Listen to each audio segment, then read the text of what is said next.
იუნგი მიხვდა, რომ ემპათები არა მხოლოდ ამუშავებენ ცალკეულ ემოციებს, არამედ დაკავშირებული არიან რაღაც განუზომლად დიდთან, მეტთან, იმასთან, რასაც იგი უწოდებდა კოლექტიურ არაცნობიერს.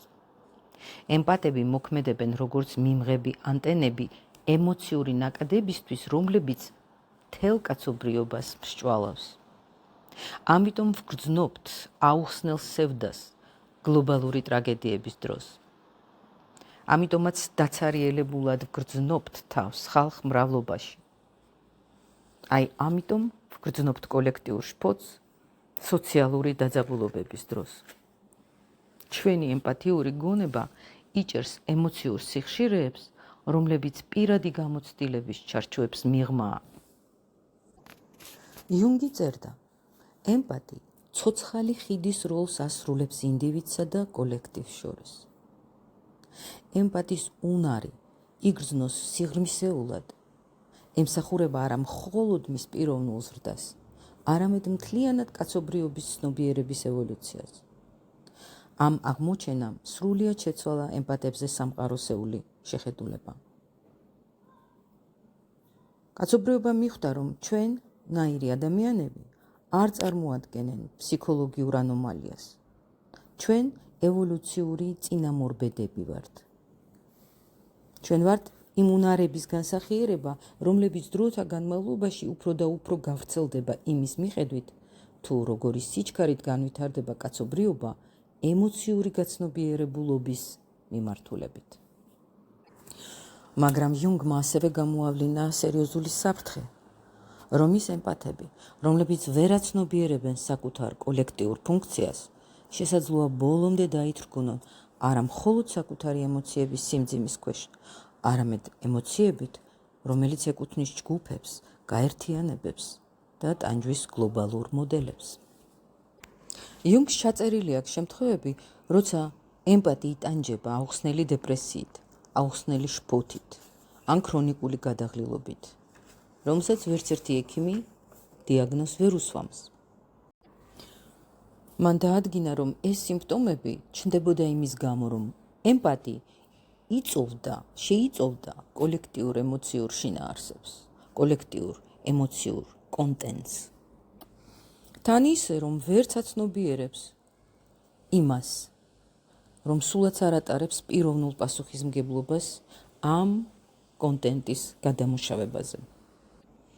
ამ ყველაფრის საფუძველზე იუნგმა დაიწყო ეგრეთ წოდებული ემპათიური სუვერენიტეტის მეთოდოლოგიის დამუშავება. ეს არის განსაკუთრებული ტექნიკები, რომელთა საშუალებით გაარჩევ ვისია ემოციური მასალა, შენი თუ სხვისი. სად არის შენი პირადი პასუხისმგებლობა და ასევე პიროვნული პროექციები.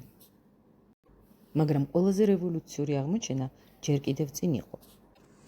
იუნგმა აღმოაჩინა, რომ ემპათები ანვითარებენ მაგნიტური მიზიდულობის განსაკუთრებულ მოდელებს, რადგან მათი საკუთარი ფსიქოლოგიური წყობა რეზონირებს კოლექტიური არაცნობიერის გარკვეულ არქეტიპებთან და ქმნის ურთიერთობების მოდელებს, რომლებიც ემორჩილება ზუსტ ფსიქოლოგიურ კანონებს. ემპათი მუდმივად იზიდავს სამი სახის ადამიანს. მათ, ვისაც სჭირდება ნაღდი განკურნება, მართლა სჭირდება განკურნება. მათ, ვისაც სურს საკუთარი ემოციური პასუხისმგებლობის პროექცირება სხვაზე და მათ, ვინც უკვე დაოსტათ და სხვებისგან ენერგიის მიღებაში. წარმატებულ ემპათს სწორედ ეს გამოარჩევს, როცა მას შეუძლია გაარჩიოს რომელი ჯგუფის წარმომადგენელი მოიზიდა. ეს ემპათი ბევრად წარმატებულია ცხოვრებაში, ვიდრე ემპათი, რომელიც შთანთქმულია ამ საკუთარი შესაძლებლობების მიერ.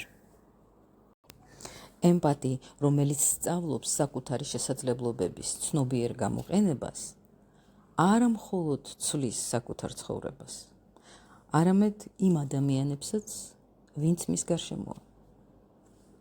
კატალიზატორად იქცევა ამ ცვლილებებისთვის, სხვებისთვისაც. ამიტომაც ემპათები ითვლებიან ევოლუციურ აგენტებად. ადამიანები, რომელთა განსაკუთრებული მგრძნობელობა ემსახურება უმაღლეს მიზანს, ანუ კოლექტიური ცნობიერების ევოლუციას. ოღონდ თან იუნგი გვაფრთხილებს, რომ ეს როლი შეიძლება შესრულდეს მხოლოდ მაშინ, როცა ემპათები ბოლომდე შეიცნობენ საკუთარ ბუნებას და ისწავლიან საკუთარი უნარების სრულად მართვას, ცნობიერად, ოსტატურად.